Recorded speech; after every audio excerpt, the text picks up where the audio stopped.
As I mentioned a little earlier, we've been having this guy on the show for quite some time. He's a great friend of the show, great contributor. Rafael Manguel joins us right now. He is the Deputy Director of Legal Policy at the Manhattan Institute. And Rafael, many of the things that we've talked about over the last 6 months or so, bail reform, letting prisoners out of jail, it seems to be that dialogue is now coming to the forefront, and it's been crystallized even more because we got progressive mayors who are using COVID-19 now to let people out of jail. Will That's right. this cause a possible unintended consequence in the favor of normal humans, where people may re-examine the whole bail reform thing? It'd be interesting to see what implications, if any, this has for bail reform. But I think you can certainly expect some quote unquote unintended consequences from the COVID related releases of inmates in city jails and state prisons around the country. The fact that we are in the midst of a crisis is not going to change the reality reflected in our recidivism rates, right? Which means that we can be absolutely positive that a large percentage of those who are released, pursuant to this, are going to reoffend.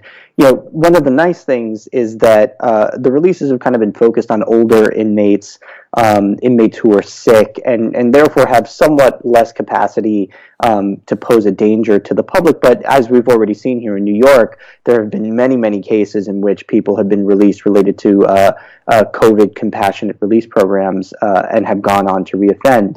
I put unintended consequences in quotes because I think the best argument for these COVID releases is not that that these people are not going to offend and therefore don't pose a danger to the public. I think what they're making is an epidemiological argument that releasing these people is better for the community's safety overall, given the rate of spread within correctional facilities, that benefit outweighs the harms associated with release under normal circumstances. Now, again, at core, that's an epidemiological argument. I'm not an epidemiologist. I cannot, in good faith, say whether that argument is right or wrong. But what I do know is that a lot of these cases of reoffense are going to illustrate what the problems with bail reform are, and I think are going to reinvigorate the push to fix this in a real way, which New York did not do. So, Raf, what you're saying here is the argument, the people who are in favor of this is saying, well,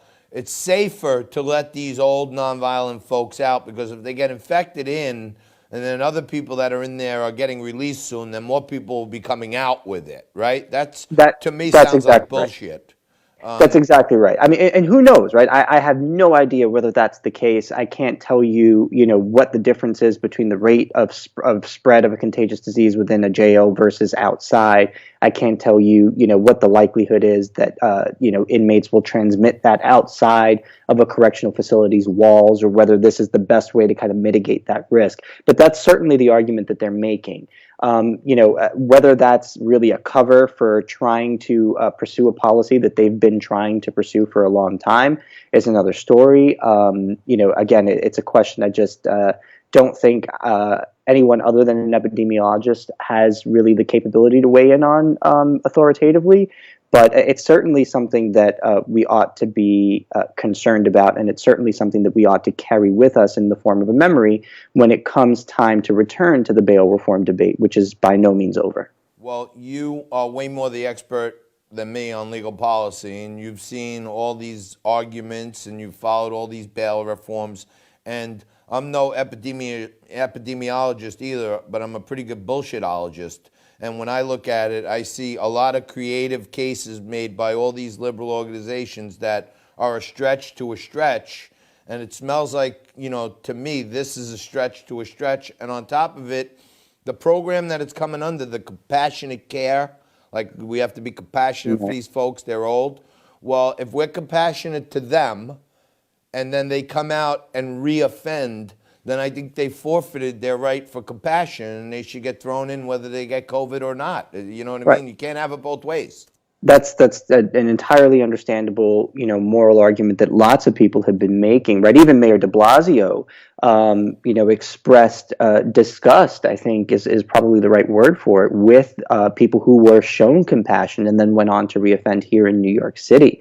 One of the other problems too that this reveals, this whole COVID crisis within correctional facilities, is it reveals something that's at the core of the criminal justice reform movement, right? One of their core arguments is the idea that we can save money by releasing inmates, right? So the fewer inmates we house, the less we spend on incarceration, the more we can spend on other things. And the way that they save money is as they reduce correctional populations, they also reduce capacity, right? So Governor Cuomo has bragged, for example, that he's closed 17 prisons since 2010 in the state of New York.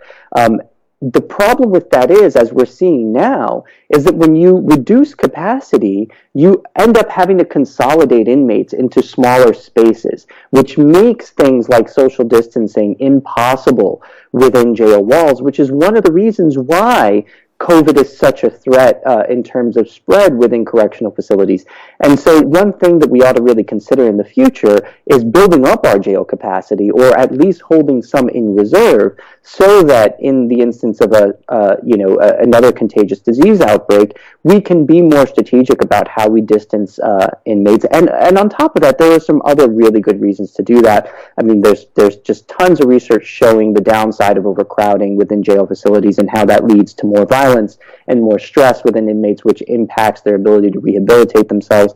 I mean, this is another really interesting policy wrinkle that I hope it gets taken up in the future. What about, when we're talking about the reductions and the consolidations, when they do that calculation, like, oh, this is cheaper because we don't have to feed them, we don't have to watch them, we don't have to treat them for medical, so it's cheaper for us to let them out of jail. And they start consolidating. At the federal level in the insurance business, when you want to change a regulation, they have a thing called the value of statistical life calculation. I don't know if you know that calculation. And, for those of you watching at home, the government says, well, if we do this regulation, it will save X amount of lives, but the regulation will cost the auto manufacturers or whoever it is this much money. And then they divide the money by the lives and they say, okay, well, the value of a statistical life is X, right? And then there are a whole bunch of factors that are outliers that they kind of take off that to come to a mean number for insurance purposes. And when you talk about consolidation, how come no one's talking about the good, hard-working employees and kitchen workers and cafeteria workers and correction officers that work in those facilities that now are unemployed, or now they're furloughed, or they're got less hours, or they got to move, or they got to travel more. There's so many other. I think it's a terrible argument because we're actually sacrificing probably jobs and quality of life for non-offenders for the offenders. Right, and I think a lot of the more kind of active voices in the criminal justice reform movement would probably just express, a lack of care really for that argument, right? I think in their minds, they are fighting for a particular group of people, being inmates and criminal justice involved people, and they're not so concerned about corrections officers and those employed by correctional facilities. And, I've been told by some members of the criminal justice reform movement, who I won't name, that, that's essentially an amoral form of employment because, corrections officers are profiting off the misery of inmates. Of course, they're also providing, a very important public service by keeping us, safe from these inmates while they're inside. And so, I think that's exactly right. I mean, there are a ton of costs and benefits that need to be weighed that often get left out of the analysis. I think the employment question is one, but again, also just the safety benefits of having a less crowded prison or jail really are kind of numerous, right? I mean, one of the most common psychological diagnoses that an inmate will leave prison with is post-traumatic stress disorder. And one of the ways that manifests itself is through a long period of intense hypervigilance, right? And so when you have lots of inmates on top of each other in dormitory-style settings, right, you have to kind of be on guard because you're constantly in this pool of danger with other dangerous people. And so you adapt to that by being hypervigilant, by being very aggressive, which functions as a kind of defense mechanism. But when you leave jail or prison, that becomes maladaptive for regular society. And one of the best things that I think we can do to improve the chances that inmates have of reintegrating successfully into life after prison is to lower overcrowding rates in our jails and prisons around the country. And that's going to mean, keeping them open even as we cut populations. And I think that's okay. Saving money is a great aim for the government. But again, criminal justice is one of those core government functions that I don't think we ought to be as concerned about when it comes to spending. Yeah, well, I get where you're coming from on how, it's convenient for the left, if you ask me, to not put any value on those jobs that may be lost and all that other stuff. But the part that's overlooked is most of the people that I know that have backgrounds in corrections, they're in unions, and those unions are usually beholden to the progressive left candidates, especially here in New York. They always, correction officers and so forth, always back them. And for whatever it's worth, I would say a disproportionate amount of correction officers are minorities, or a lot more than other parts of the workforce, as far as I've seen in my own personal experience, people I know and stuff.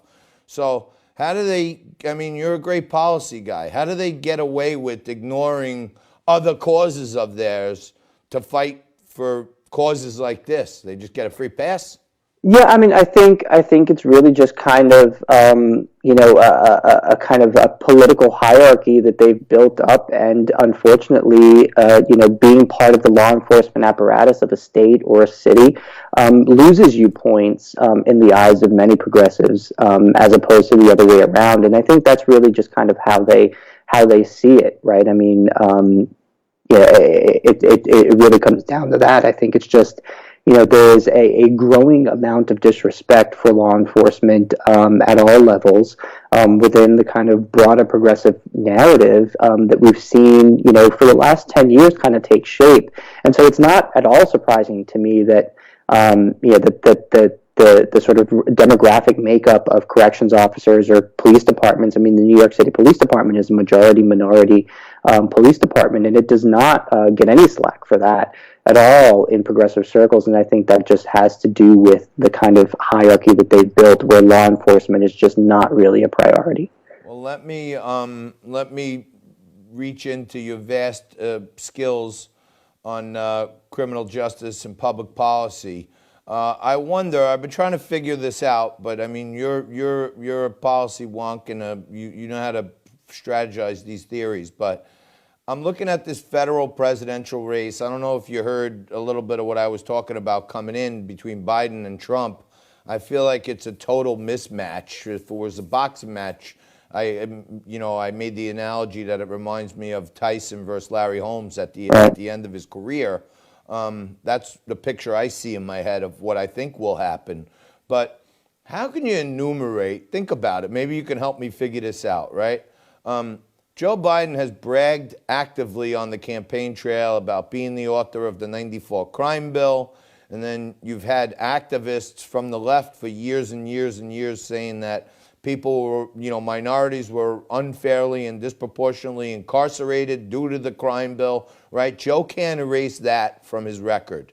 Now, he's certainly going to try. Yeah, I agree. That's why I'm asking you if we could come up with, or if you could help me, point me in a way that you could make a simple model to say, well, if Joe Biden's act, which he's bragged about clearly, put this many people in jail, then what amount of points does Trump get because the racist xenophobe you didn't agree with all the classifications of nonviolent felons that Trump's First Step Act let out of. We didn't agree with everything, but at the end of the day, it happened, right? Right. So yeah, and I think there's a big crevice there when you say absolutely. He put X amount in proportionate per capita. This guy let that much out per capita. That there's a vast difference there that Trump's got to get points for.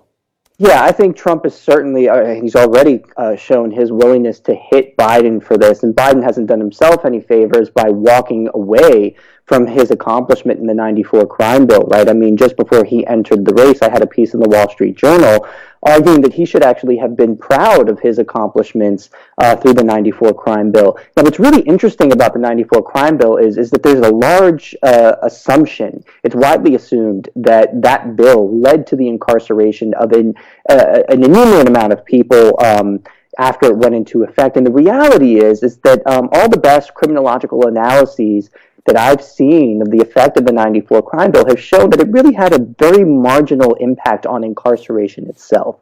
And part of the reason for this is that the 94 crime bill was kind of late to the table. And, I mean, almost everything the federal government does is slow moving and very, very rarely is it nimble. And the 94 crime bill was no exception to that, right? So states had already been adopting truth in sentencing laws. They had already been adopting three strikes laws. They had already been adopting mandatory minimum schemes. And so, when you look at the actual impact that the 94 crime bill had, most analysts will tell you that it was really kind of zero in terms of incarceration. Because again, you take New York State, for example, in 1973, New York passed the Rockefeller drug laws, which set mandatory minimums, for drug-related offenses. In 1986, the federal government adopted the Anti-Drug Abuse Act of 1986, which again set enormous mandatory minimums for crack-related offenses specifically, but as well as for cocaine-related offenses generally. And California was already underway in adopting a three strikes law. New York had already upped the minimum amount of time that had to be served in many of its sentencing schemes. So, when you look at the effect of the 94 bill on incarceration, it's actually kind of slight. So, it'll be interesting to see whether Trump gets into that nuance or not. My guess is he won't, because he's going to want to highlight what he did under the First Step Act. But what the 94 crime bill really did help with was building up police forces around the country. I mean, here in New York, there were thousands of new police officers hired by virtue of the funding that was provided through the 94 crime bill. And we know the impact that policing had on this city's crime rate throughout the course of the mid-1990s into the early 2000s. And so this is it's going to be a really, really interesting facet of the debate. I think Trump will absolutely try to highlight and juxtapose his success with the First Step Act against Joe Biden's now widely considered failure with the 94 crime bill. But I think that actually gets it a bit wrong. I don't think the 94 crime bill was nearly as bad as people make it out to be. It did a lot of good at a time where the country really needed to make a radical change. Is there any statistical evidence that ultimately the result, maybe more cops on the street caused more arrests, which caused more of the minority community to be incarcerated? Is there any actual empirical data out there that shows there was any cause of an uptick in minority incarcerations, or was it just natural? Yeah. Absolutely. But again, it's mostly at the margins because it's hard to parse out what the 94 crime bill actually did that states weren't already doing, right? So it's really difficult in most of the bigger jurisdictions in the country, which are already kind of undertaking these policy efforts to suss out what the 94 crime bill was responsible for. But even if we can make that calculation, I do think ultimately it's going to be the wrong kind of button to press for Trump if he tries to do it, in part because, I think the obvious sort of rhetorical retort will be, well, you had the full page ad, at the time of the Central Park Five, etc. And so, I think ultimately it just ends up turning into a not so good looking back and forth. So, as a policy analyst, my hope is that people actually stick just to the policy and kind of take the politics out of this a little bit. But I also am not naive enough to fail to recognize that that's futile. Well, got it. Well, look, to me, I understand. That's why I asked the experts. But I guess, Joe Biden could turn around and say, well, at the same time, I caused, X amount of cops to be hired, and I caused, less deaths and, less murders and less robberies. So there were all kinds of positive quality of life effects. And, then I guess he can minimize the percentage per capita of incarcerations and just say it was really just a systemic problem that was that was growing anyway, Yeah, and if you look at New York, one last thing. I mean, New York's admissions, prison admissions, peaked in about 1992. By 1994, the incarceration rate was increasing, but that was really just because of the holdovers from longer sentences. But by 1994, New York State was already admitting fewer and fewer people into prisons, mostly driven by New York City's policy. So, again, it's a very complicated to suss out. And so I think Trump needs to be very, very careful if he tries to push this particular button.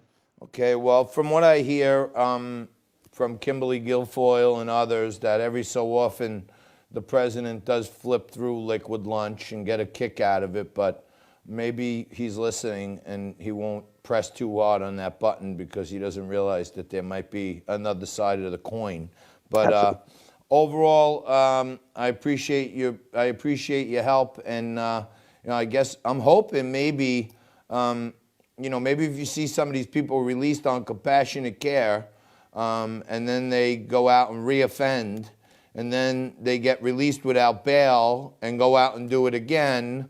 Maybe one of the outcomes of this is they'll take a little closer look at exacerbated recidivism because of the bail reform laws. And I know New Jersey did it a little better than New York because they still left some discretion to the judges. Yep. And me, I'm a libertarian type. I understand some of the arguments for less fortunate people getting stuck in jail when other people with $1,000 or $5,000 or a mom has a house. But maybe the idea of judges are duly elected by the people and just leaving a little discretion in the judges' hands. These judges tend to make sane decisions, and if you don't like their decisions, then you elect new judges. That kind of puts it in the people's hands a little better, right?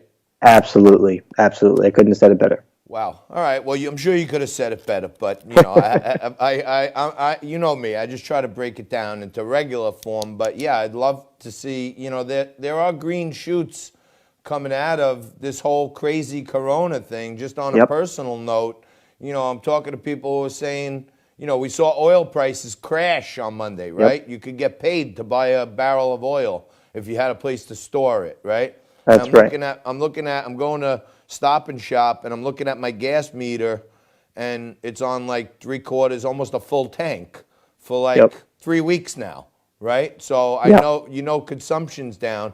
I'm talking to some of my friends and say, not for nothing, after liquid lunch, I tend to hang out and have a few drinks in the studio, then go meet some customers or sponsors or something down at Bobby Van's, have a few more drinks, have a dinner out, and net, I'm not spending any money home. I'm probably saving $1,000 a week on drinks and meals and everything else. So there are, little green shoots of silver lining. Maybe one of them will be that some smart people will re-examine the whole bail reform process, if nothing else, here in New York.